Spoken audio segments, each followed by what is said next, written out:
അപ്പോൾ സാജിദ എന്നോട് പറഞ്ഞത് എൻ്റെ മക്കൾക്ക് മാനക്കേടാണ്, മറ്റേ അത് കാണുമ്പോൾ ആ വീഡിയോ കാണുമ്പോൾ ഒന്ന് ഡിലീറ്റ് ചെയ്യുമെന്ന്. ആ ഓക്കെ ഞാൻ ചെയ്യാന്ന് പറഞ്ഞു.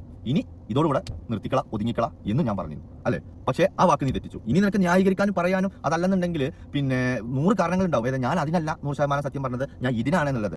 അപ്പോൾ ഇതേ കുറേ നാളത്തെ ഇടവേളയ്ക്ക് ശേഷം വീണ്ടും ഷാജിയുടെ വിഷയം തന്നെ പൊന്തി വന്നിരിക്കുകയാണ്.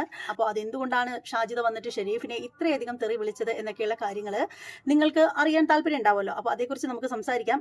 അതിന് മുമ്പ് നമുക്ക് ഷെരീഫ് ഷാജിദയെ കുറിച്ചിട്ട് പറയുന്ന ചില കാര്യങ്ങളുണ്ട്. അതായത് കുറച്ച് നാളായിട്ട് ഷെരീഫിന്റെ ചാനൽ നോക്കിക്കഴിഞ്ഞാൽ ഷാജിദയെ കുറിച്ചിട്ട് ഒന്നും പറയുന്നില്ല. ഷാജിദയെ വിട്ടിട്ട് മറ്റ് പല കാര്യങ്ങളുമാണ് ഷെരീഫ് പുള്ളിക്കാരുടെ ചാനലിലൂടെ വന്ന് പറയുന്നത്. നേരത്തെ ഷെരീഫിന്റെ വീഡിയോകൾ കാണുമ്പോൾ നമുക്ക് തന്നെ അറിയാം, ഷാജിദയെ അടിച്ചൊതുക്കി ഒരു മൂലക്കിരുത്തിയത് ഈ പറയുന്ന ഷെരീഫ് തന്നെയാണ്. അതൊക്കെ നമ്മൾ കണ്ടതാണ്. ഷാജിദയുടെ ഉമ്മയുടെ ആ ഒരു ജട്ടി ഡാൻസ് വീഡിയോയിൽ കൊണ്ടുവരിക എടുക്കുകയൊക്കെ ചെയ്തപ്പോൾ അതിനെതിരെയൊക്കെ വളരെയധികം സ്ട്രോങ് ആയിട്ട് മുന്നിൽ തന്നെ നിന്ന് ഓരോരോ കാര്യങ്ങൾ ഇടപെട്ട വ്യക്തി തന്നെയാണ് ഈ ഒരു ഷെരീഫ്. അപ്പോൾ എന്തായാലും ഈ ഒരു വീഡിയോയിൽ അദ്ദേഹം പറയുന്ന കുറച്ച് കാര്യങ്ങളുണ്ട്. എന്തുകൊണ്ടാണ് ഷാജിദയെ കുറിച്ചിട്ടുള്ള വീഡിയോ ഇടൽ അദ്ദേഹം നിർത്തിയത് എന്നൊക്കെയുള്ള കാര്യങ്ങൾ പറയുന്നുണ്ട്. അപ്പോൾ അത് കേട്ടിട്ട് വരാം.